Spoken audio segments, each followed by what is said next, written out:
Alright guys, sa mapagpalang araw sa inyong lahat, meron tayong reaction video dito kay Rob Trips. Alright. Ayan, senior citizen, makakadiskwento na ng gamot na walang purchase booklet. Alright, intro muna tayo guys.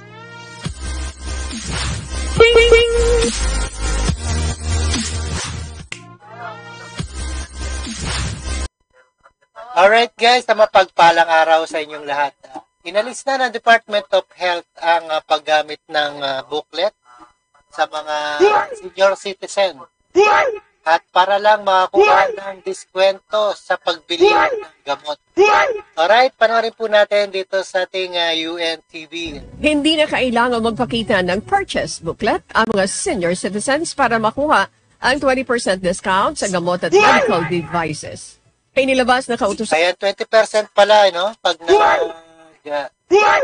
may percent ang mga senior. At ipapakita ang purchase booklet pero inalis ng Department of Health. Secretary Teodoro Herbosa, inamiendahan na ang dating patakaran ng Expanded Senior Citizens Act of 2010.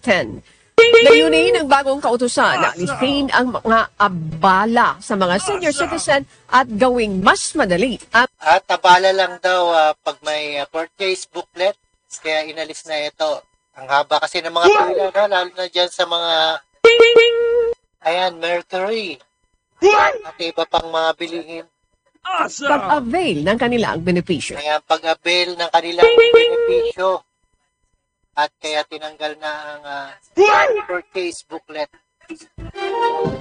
Alright, napanood at napakinggan po natin dito sa ating reaction video dito kay Rob. Alright, see us again sa ating the next one. Alright, peace out.